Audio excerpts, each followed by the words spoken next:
Jaya Radha Madhava Puja Bihari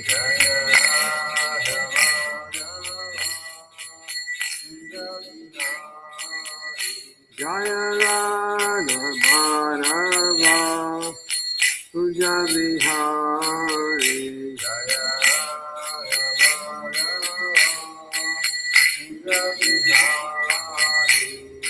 Gopi Jana Vallabha Giridharidhari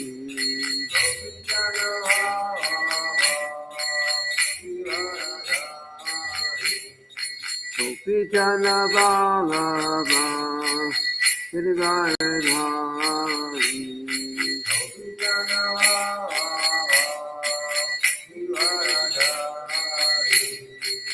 Yashoda Nandana Pratijana Ranjana Yashoda Nandana Pratijana Ranjana Yamuna Tira Vanachari Yamuna Tira Vanachari Jaya Radha Madhava Puja Bihari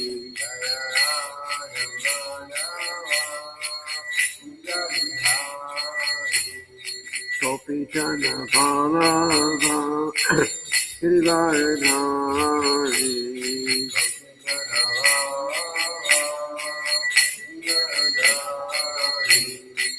Yashoda Nandana Braja Jana Ranjana Yamuna Tira Vanachari Jaya Radha Madhava Puja Bihari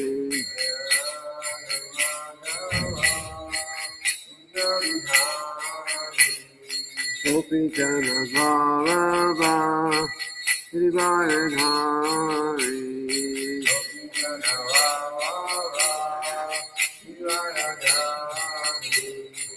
Yashoda Nandana Braja Jana Ranjana Yamuna Tira Vanachari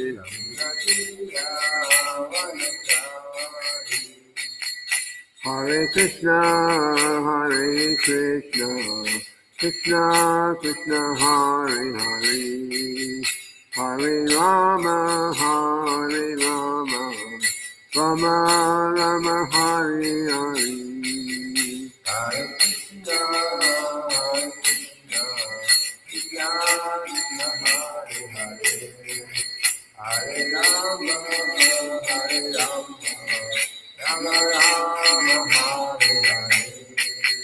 Hare Krishna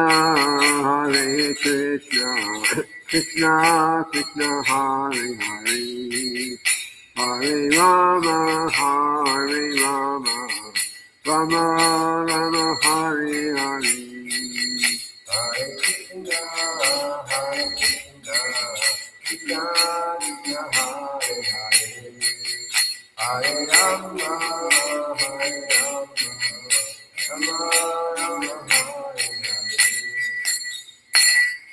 Srila Prabhupada ki jai.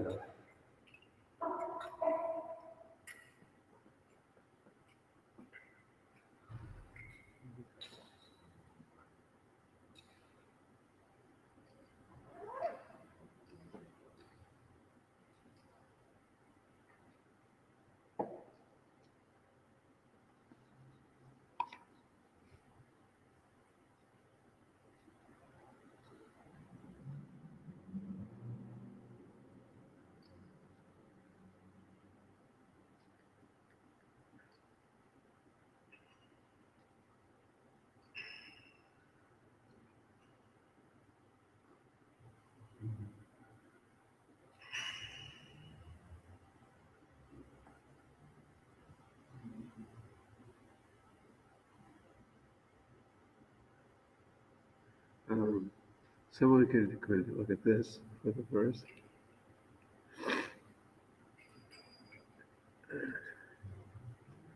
Om Namo Bhagavate Vasudevaya. Om Namo Bhagavate Vasudevaya. Om Namo Bhagavate Vasudevaya. Yes. You may have to touch the screen once in a while because it'll turn off. Okay, we're reading today from the Srimad-bhagavatam, Canto 8, Chapter 4. We actually have a few verses because the first three don't have purports. Text 7 to start with. Okay. So, Savai Purvan Abud Raja Panjo Dravina Sattamaha Indrajumna iti kyato Vishnu Vrata Parayanaha Savai Purvan Abud Raja Panjo Dravina Sattamaha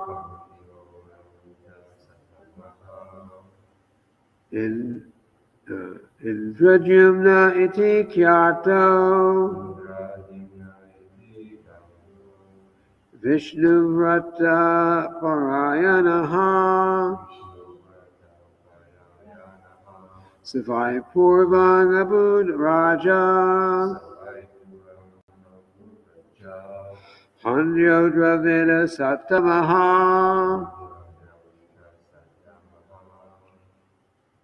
Indrajumna iti kyato Vishnu Vrata Parayanaha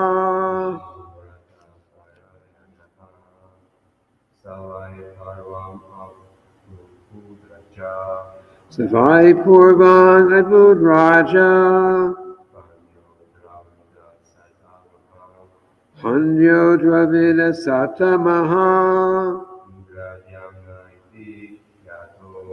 Indrajumna iti kyato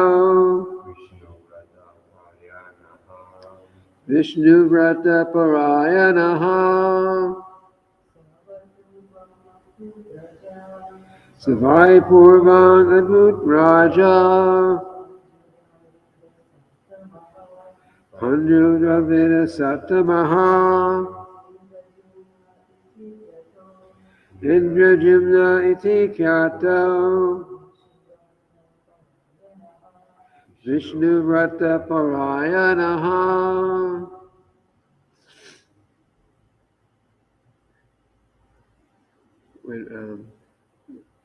When each you speak it, if you hold the microphone nearby, because that's why we don't really hear it. It's too far away. Huh? Huh? It does work, but you got to speak into it, not from 2 feet away.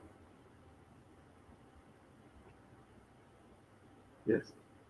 Okay. Saha, this elephant, Gajendra. Vai, indeed. Purvam, formerly. Abut, was. Raja, a king. Pandyaha, of the country known as Pandya. Dravina Sattamaha, the best of those born in Dravida Desh, South India.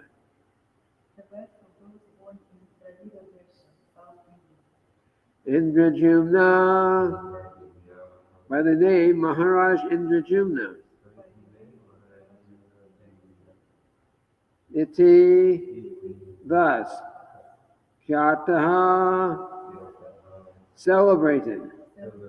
Vishnu Vrata Parayanaha, who was a first-class Vaishnava, always engaged in the service of the Lord.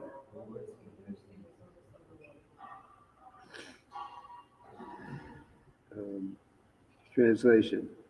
This Gajendra had formerly been a Vaishnava and the king of the country known as Pandya, which is in the province of Dravida, South India. In his previous life, he was known as Indrajumna Maharaj. Repeat after me. This Gajendra had formerly been a Vaishnava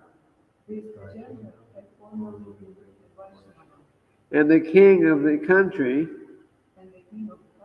known as Pandya, which is in the province of Dravida, South India. In his previous life,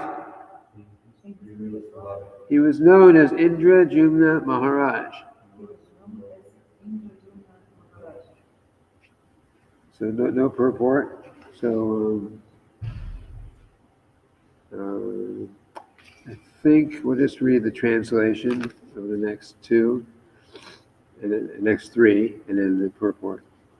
So next translation, Indrajumna Maharaj retired from family life and went to the Malaya hills, where he had a small cottage for his ashram. He wore matted locks on his head and always engaged in austerities. Once, while observing a vow of silence, he was fully engaged in the worship of the Lord and absorbed in the ecstasy of love of Godhead. While Indrajumna Maharaj was engaged in ecstatic meditation, worshiping the Supreme Personality of Godhead, the great sage Augusta Muni arrived there, surrounded by his disciples.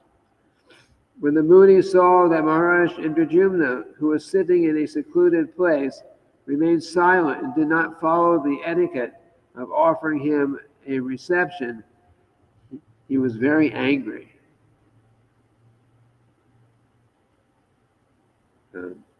Augusta Muni then spoke this curse against the king. This king Indrajumna is not at all gentle. Being low and uneducated, he has insulted a Brahmana. May he therefore enter the region of darkness and receive the dull, dumb body of an elephant. Wow.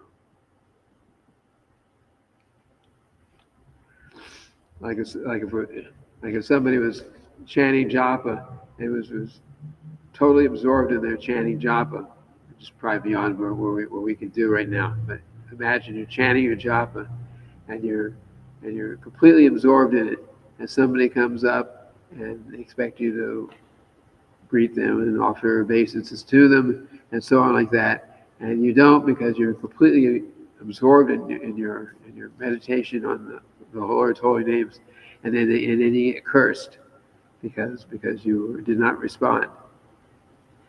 Anyway, these things happen. So the purport. An elephant is very strong. He has a very big body, and it can work very hard and eat a large quantity of food. But its intelligence is not at all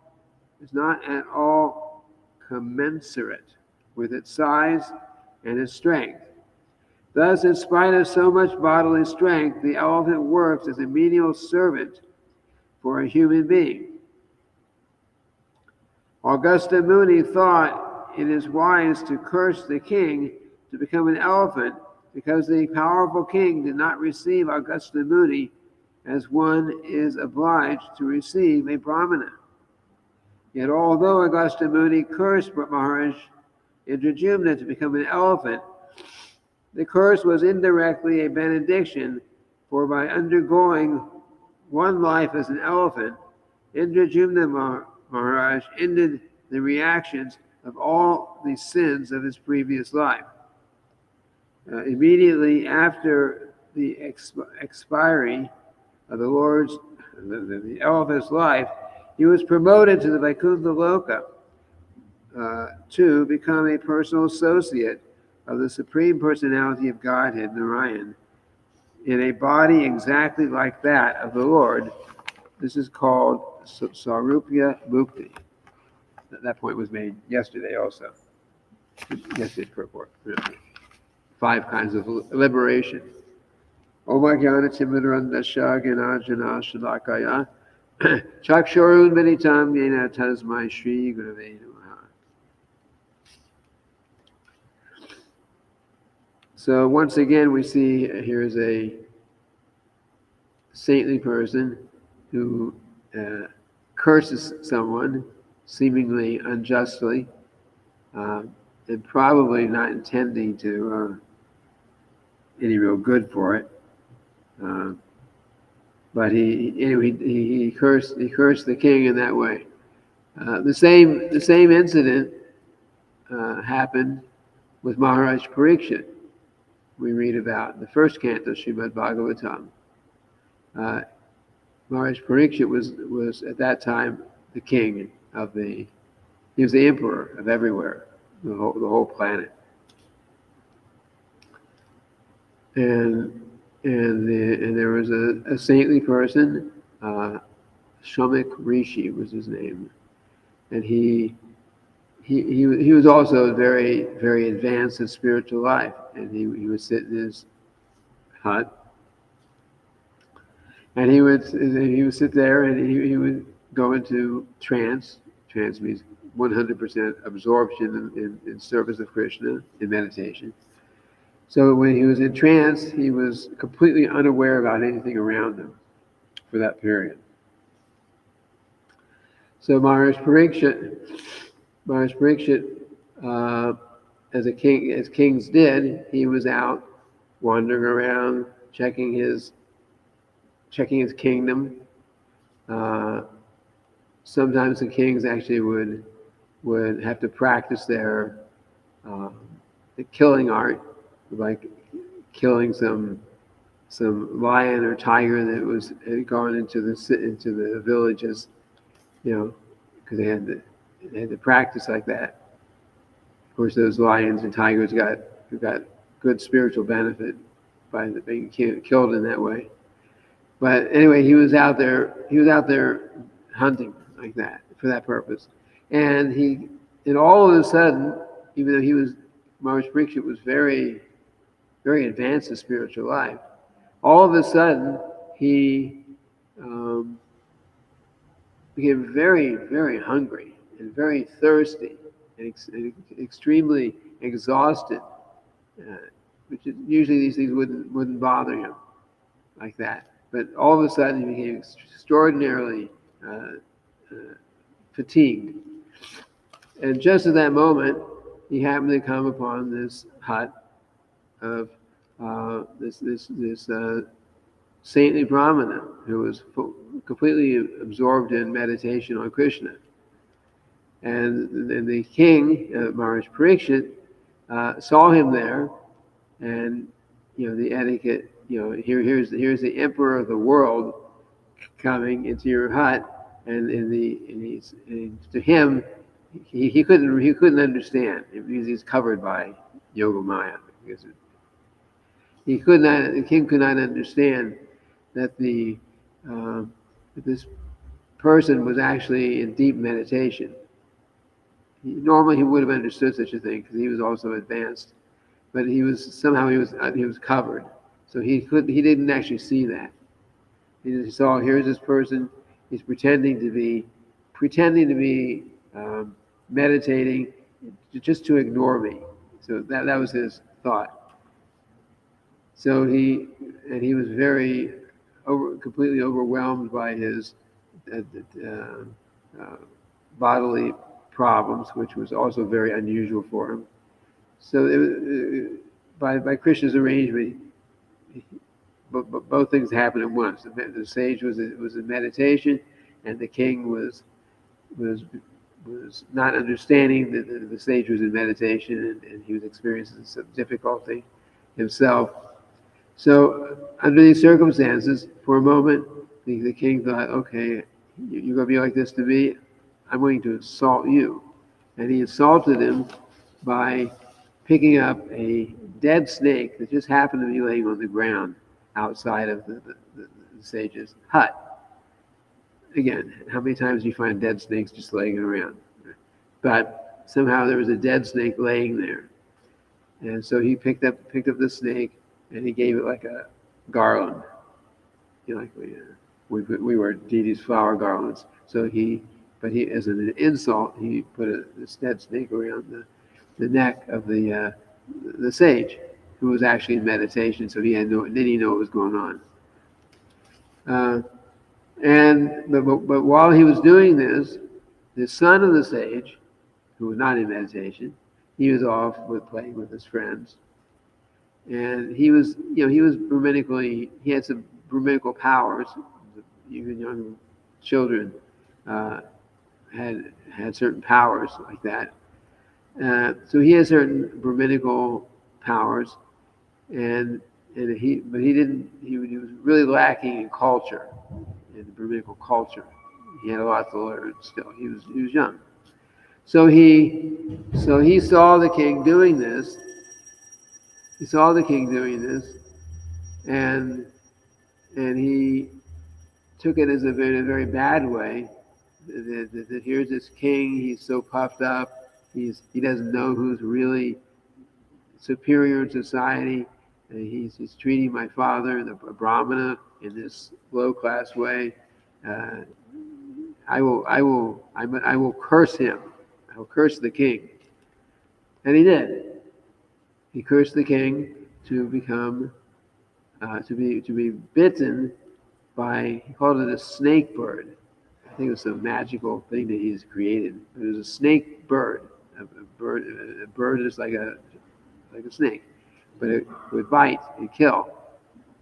So he said, in 7 days from today, this king, who has so many faults, will be bitten and killed by a snake bird. So he's showing off to his friends. I took care of this king because he offended my father. Anyway, after a few minutes, the father came out of his meditation, found the snake there, just tossed it aside. He didn't even consider, wasn't worried about it. He didn't personally take any offense. If he knew where the snake came from, just throw it aside and go about his business. And the boy who had cursed the king, at this point he's thinking, oh no, what have I done? But it was already done. The curse had been placed. So he told his father. He was crying. He was very, very upset. His father was also very upset. Boy, what have you done? You cursed the king, the emperor of the world, such a saintly person. Some of these kings were not just kings. They were actually saints. They were called Rajarshi, which means Raja, king, and Rishi, like a saintly person. So they're saintly kings.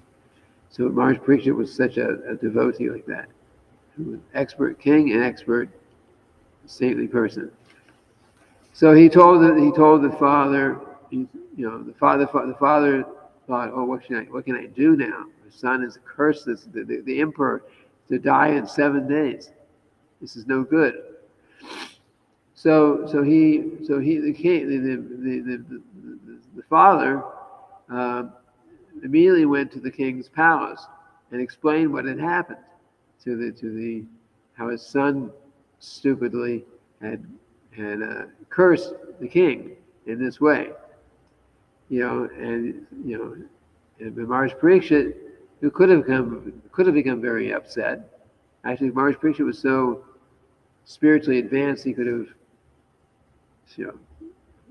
thrown the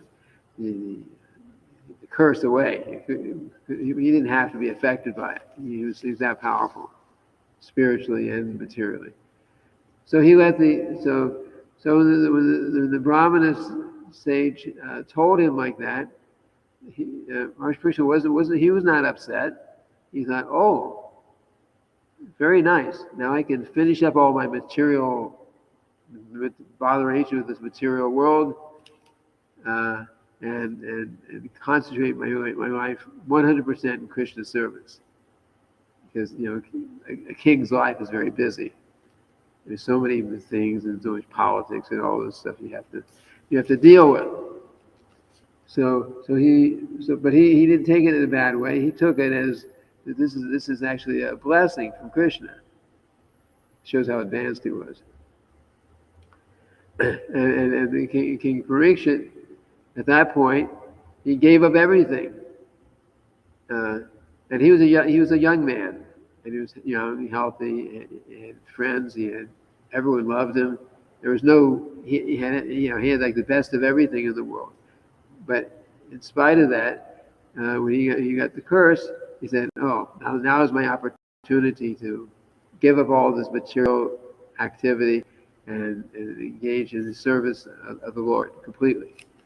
So he handed over his kingdom to his son, and he went off to the bank of the Ganges River, and he sat there, and saintly persons and people came from all over the place, because here's the emperor of the world, and it was the word spread very quickly. He's in 7 days he's going to be gone. So they all came to see him at the inn. And Maharaj Parikshit was asking them, and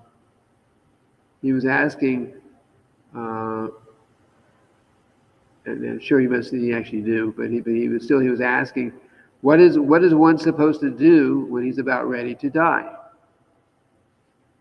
So he was asking in that way, and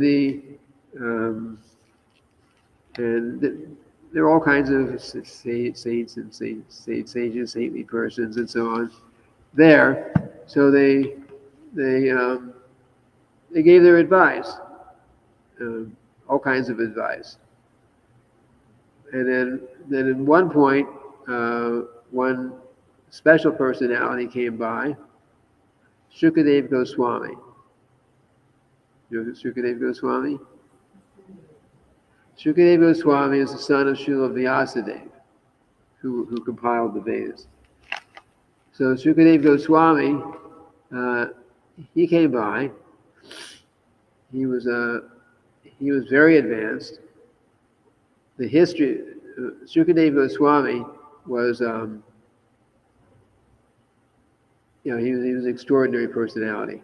He remained in his mother's womb for how long?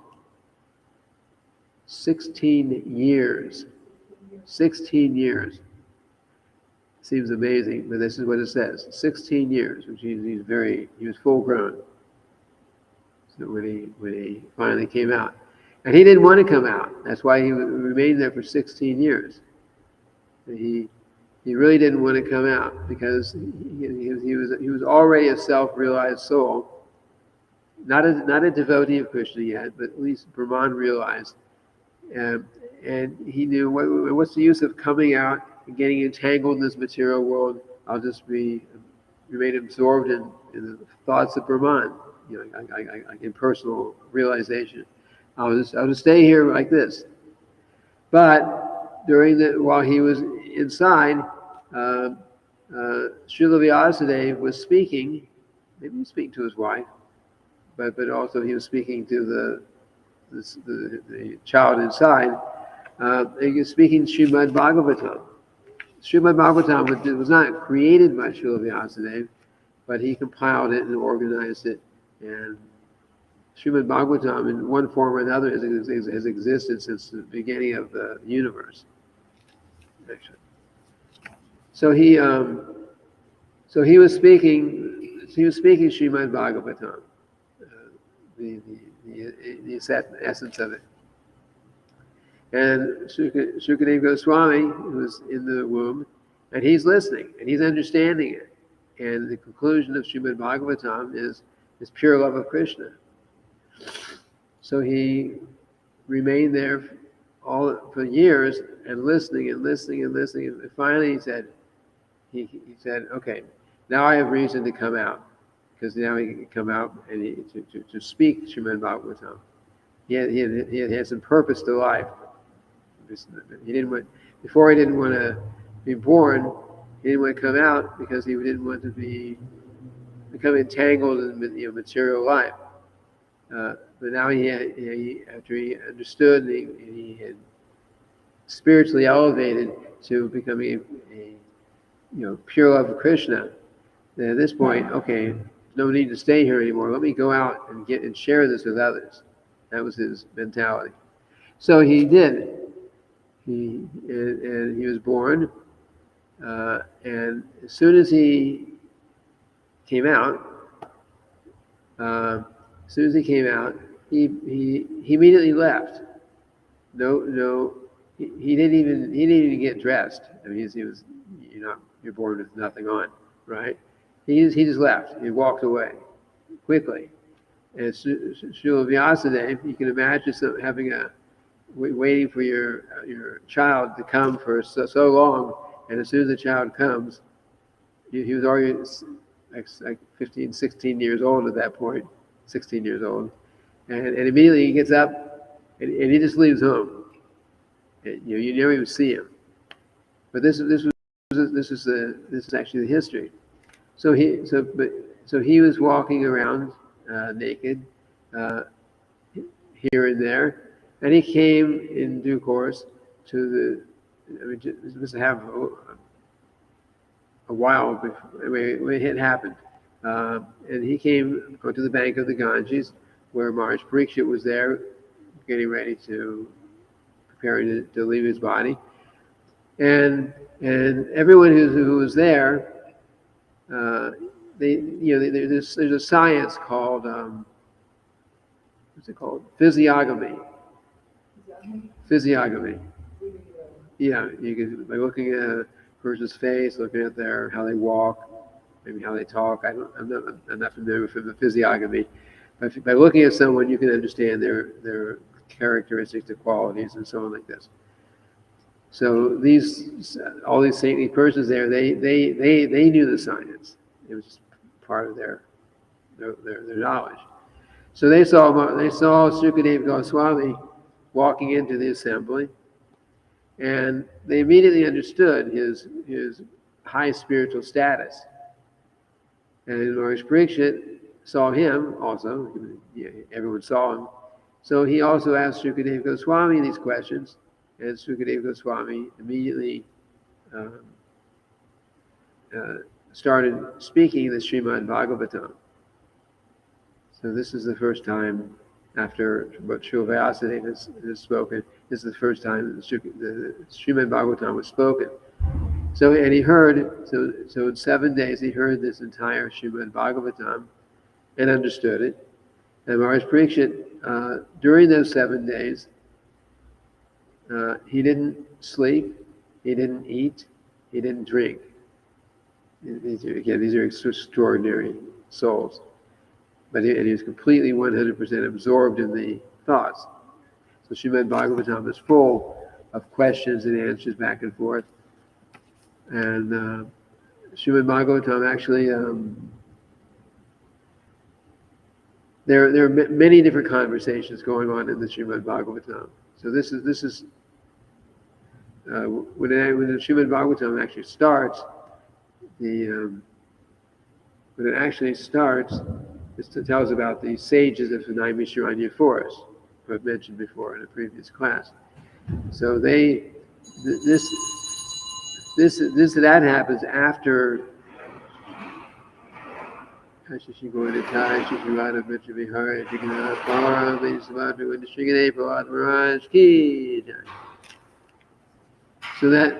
So that happens after this incident with Maharaj Parikshit.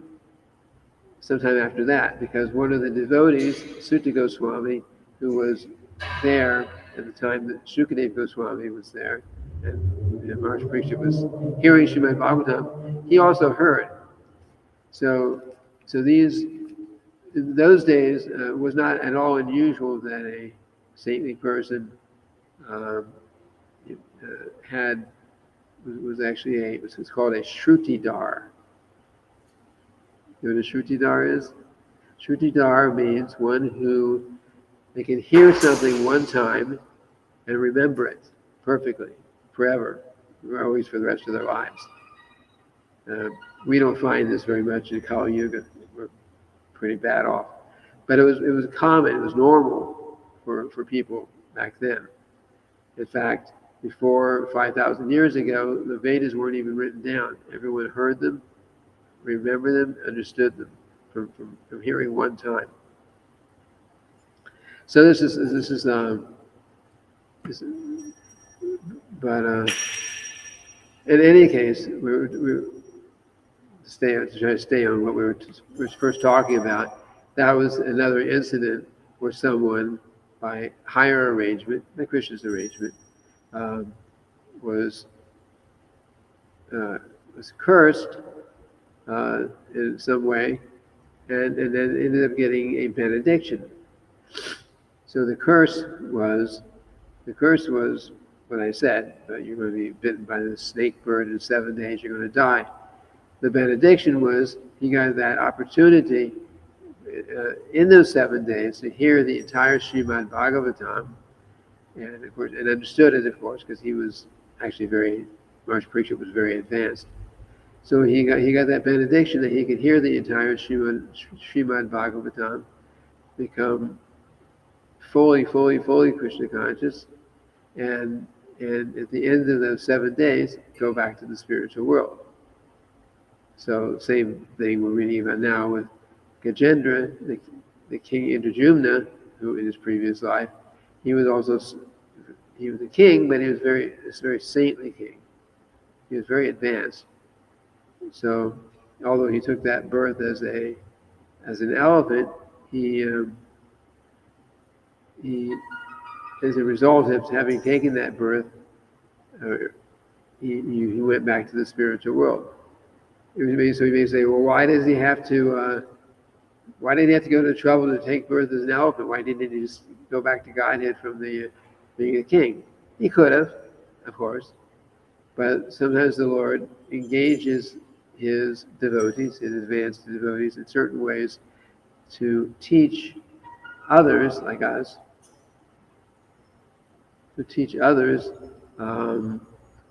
some lesson. So the Srimad-bhagavatam is full of lessons.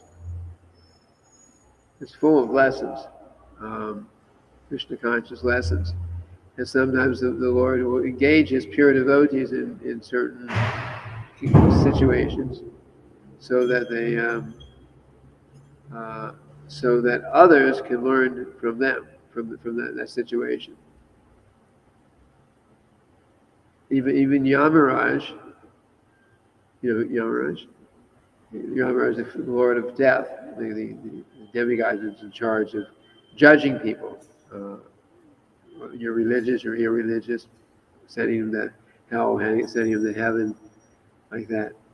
This is one servant of Krishna who does this. Krishna doesn't have to be bothered with these kind of things. He's just playing in the spiritual world. He engages his advanced devotees in doing these kind of activities. So, but even Yudhisthira, even Yamaraj was cursed. Again, another special case. He was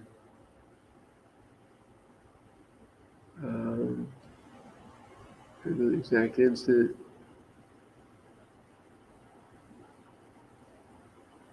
There was, I don't remember the person who was involved, but it was a saintly person. But in his childhood play, he took a piece of grass and he poked an ant, killed the ant actually, and so as a result of that, even though his whole life was dedicated to religious activities, he had done that in his innocence as a child, and so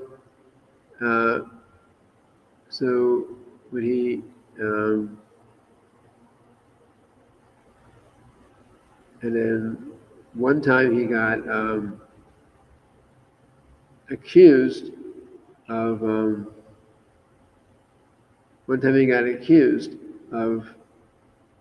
helping some criminals hide, somewhere. So he was taken as the police, or what they called the police in those times. They came and thought that he was also one of the criminals, and he was going to be killed by a lance, like a spear type of. He was going to be killed, and it almost was. And somehow or other, he got out of it at the last second. But so he was very powerful. So this saintly person was so powerful, he could actually, at his will, he went to see Yamaraj. Why have you done this? Oh, because you poked an ant with a piece of grass when you were young. So now you had to suffer in this way. You put through this problem. So he said like that, and then so he told Yamaraj, you have no discrimination. Again, it was actually kind of a dumb thing, but again, these things are arranged by higher. So Krishna covers us, so we do certain things, especially as pure devotees. They cover them. They make some certain decision. They do something in a certain way, and then as a result, it leads to something else, which ultimately is a lesson. So what was actually happening was Yamaraj, he spends his time day and night, morning, all day, all night, judging people. I mean, he only sees sinful people, because only sinful people are brought to him. But he's a devotee, and this happens to be his service. But he never gets a chance to preach. He never gets a chance to have nice Krishna Katha.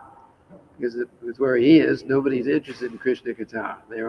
These are the people who are not interested, that they're being sent to him for punishment.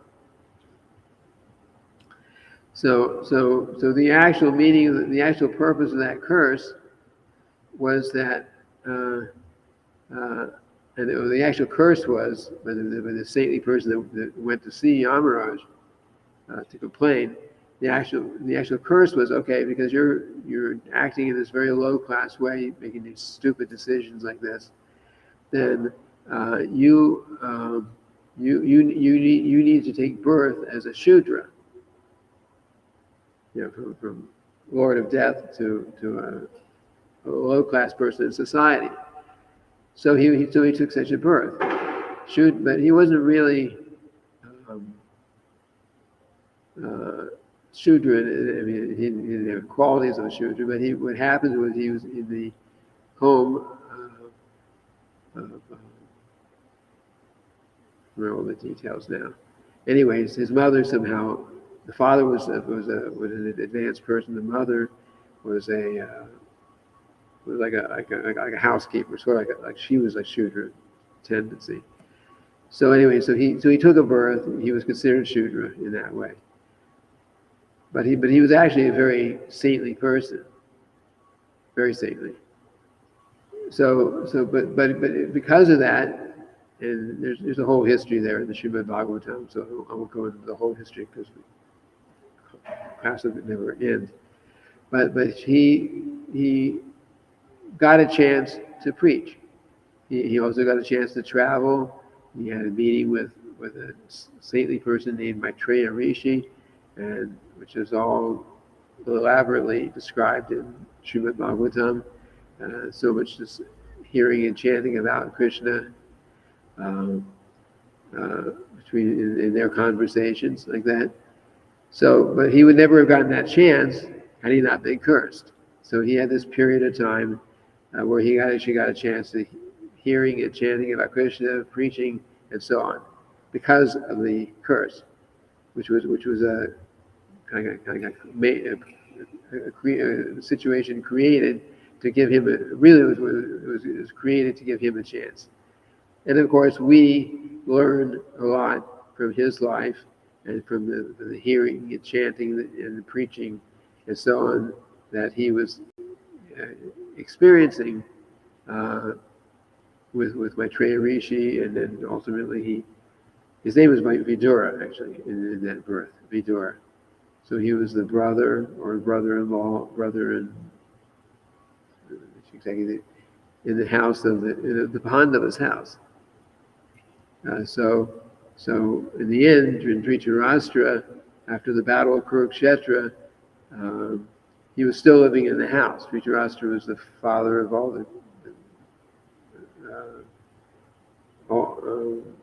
he had 100 sons, Duryodhana, and there were 100 sons, and they all were killed in this battle of Kurukshetra, and the kingdom had been turned over finally to Yudhisthira, which was the plan.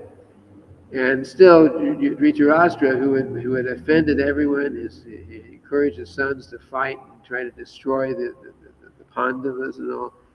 Still, after all that, here he is still living in the house, in the palace, being treated, actually very, very nicely.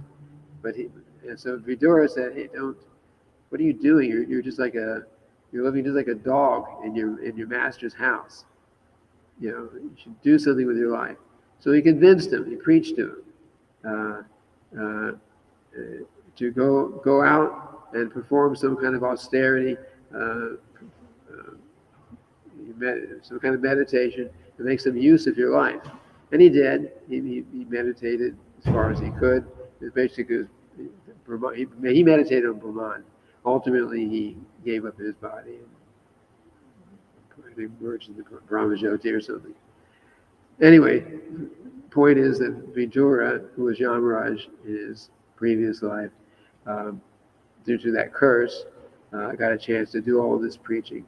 And we, who are insignificant people in Kali Yuga, we get a chance to hear and learn so much of this from these activities of these great devotees, like that.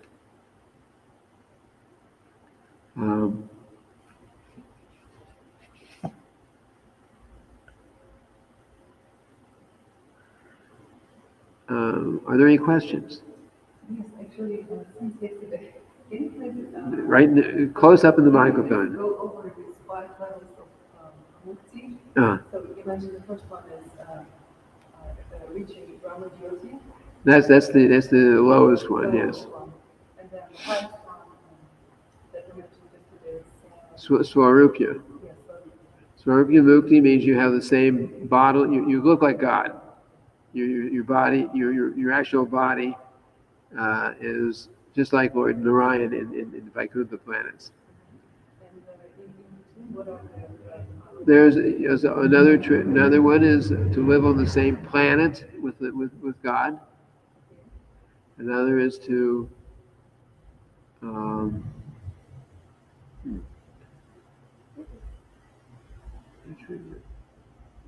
have the same opulence as God. Because God has everything, so he be very opulent. I'm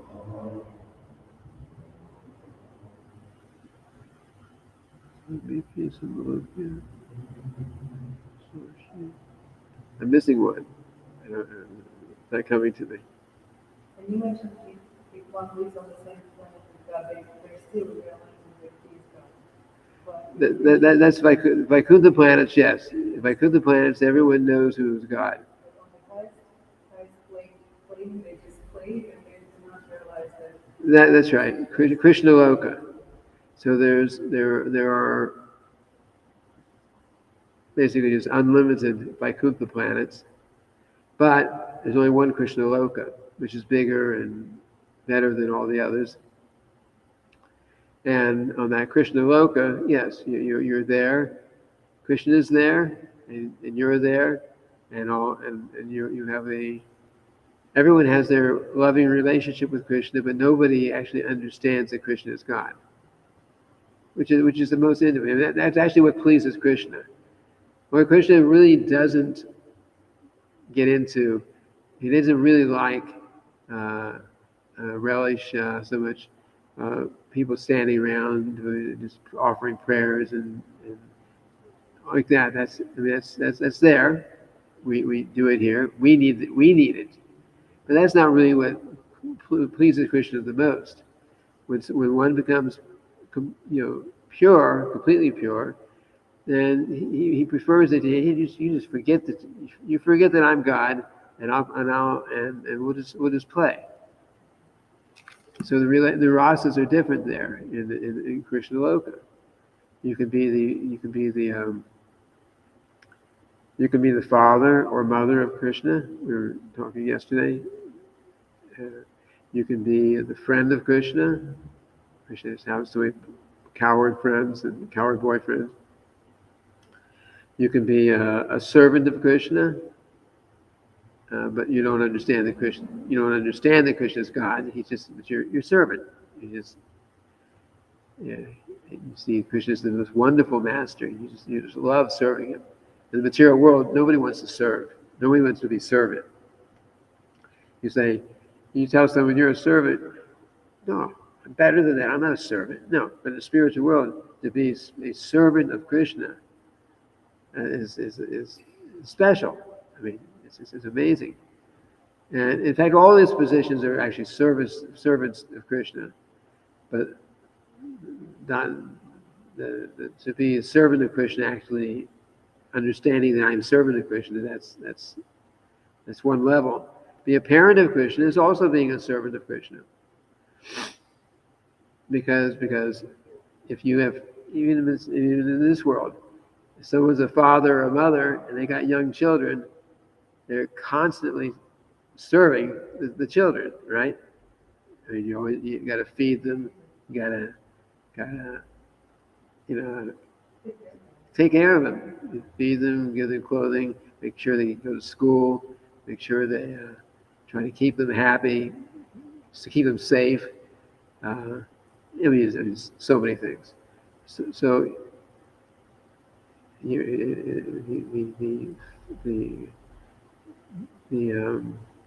do you say, the closest thing to pure love of God is the love a mother or a father, usually said it was in terms of mother, has for the child who's feeling, young child who's completely dependent. So that's the closest thing. It's not exactly the same, but it's the closest thing, because you just have to give constantly, and there's no, and a lot of times there's no real reciprocation. Sometimes you're trying to do your best, and I hate you, Mommy, I hate you. It can happen. So, but still, you have to, out of that loving relationship, you do that. So what to speak in the spiritual world, especially someone who's the father or the mother of Krishna, Krishna, he doesn't need anything, but he doesn't let you know that. Krishna is, he's completely, he's full in power all the time, but he plays like he is completely dependent. Krishna will cry sometimes. He'll cry. Krishna will. Krishna gets up in the morning when he's older. He gets up in the morning. He's actually been out playing all night. This is when he's older, like teenage age, 15, 16 years old. But he gets up in the morning after being out playing during the gopis and like that, all during the night, and nobody knows that because everyone's sleeping. And Mother Yashoda comes in, sees him sleeping there, and Krishna, why are you so tired? Are you sick? Is something wrong with you? Come on, you got to get up. Your friends are outside. They're waiting for you to come out and help milk the cows. Everyone milks the cows because this is a cowherd community. and there's millions of cows to milk. So Krishna also milks some cows. So Mother Yashoda is thinking like that. Mother Yashoda is looking at Krishna and thinking, Krishna, you're so skinny. Your stomach is right next to your back. So she's seeing like that. So Krishna, you're so skinny. Yeah, you've got to eat more. So she's well, first of all, she's trying to get him out of bed. So then she brings him this tray of milk sweets. Actually, we offer milk sweets. We offer to Krishna at 4 a.m. The spiritual world is the same thing. Krishna's getting up early, and Mother Yashoda is trying to get him out of bed. So, okay, Krishna, let me bring you some burfi and sandish and rasgulla and some butter and some milk and all these things. So Krishna gets a little motivated to get up, get out of bed. Now, he's not really tired, but he's pretending to be tired, and because he spent the whole night, he just got in bed about a couple of minutes before, and he was waking up.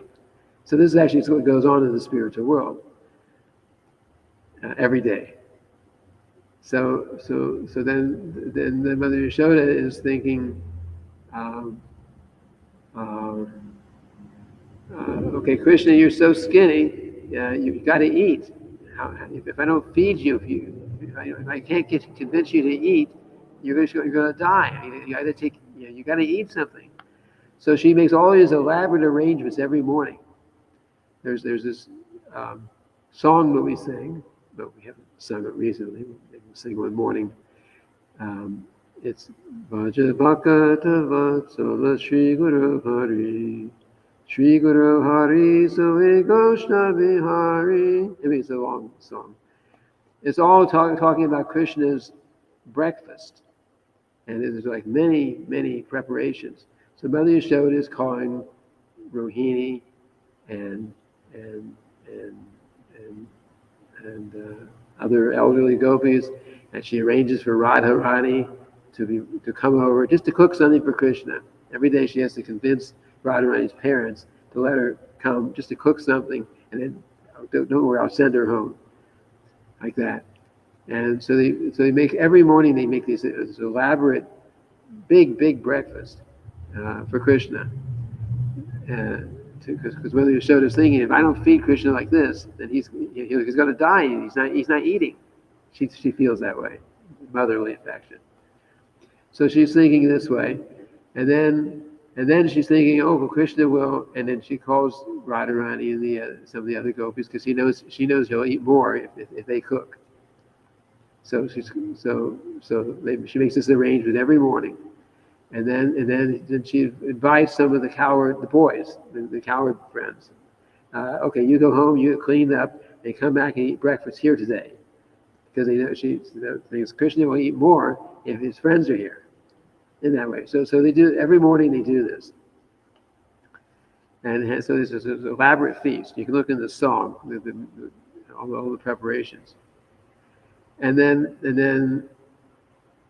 so on. And then Krishna finally gets up, goes out, milks the cows, and then they go out off to the fields with the cows. That's what he did. And he went off to the field with the cows. He always forgets to come back for lunch. So Mother Yashoda again is making this elaborate lunch, and she sends it out with somebody to Krishna to make sure that he eats. And then when he comes back in the afternoon, around 4 o'clock in the afternoon, then they also have other things that they've cooked for him, waiting for him when he comes back. And then in the evening, there's another nice meal. So Krishna we can't eat so much, but Krishna eats like this, and he's very happy, and his friends are happy. But it's all in the mood of we're doing all Mother Yashoda is just thinking, I've got to feed Krishna, otherwise how is he going to live? See, in this way. So this is Goloka Vrindavan. And of course, each devotee has their particular rasa, but that's parental relationship. That's there. We were given all this knowledge so that we can aspire to become Krishna conscious, not just aspire to, and go there and take part in this, because this is not just something we read about and it's off, 10 zillion miles away from us here. It's something that we are supposed to be part of, and we were part of it. Somehow we made some mistake and we came here, but once if we get enthusiastic and we chant nicely and follow the program, then we've become qualified to go back to the spiritual world. And Krishna says, once having returned to my eternal abode, you will never take birth in this material world again. So we can aspire for this. We can read Krishna book. We can read about all these kind of pastimes. And there's other acharyas who have written on the same subjects, but they have their own, they write a little bit differently. But the same general pastimes, but each rite has their emphasize a little more here, a little bit there, like that. So this is we have so much. All we have to do is just take advantage of it. We do what we have to do in the material world to take care of our working or whatever we have to do, but our goal in life should be to become fully Krishna conscious and go back to the spiritual world and enjoy with Krishna. Serve Krishna, but it's enjoyable. That's what we should be aspiring for. And while we're doing that, preparing ourselves to go, we should tell as many other people about Krishna consciousness as possible, so they can also become inspired and want to go back to the spiritual world. Like that. Any other questions? Okay, so we will end here for today. Srila Prabhupada ki jai.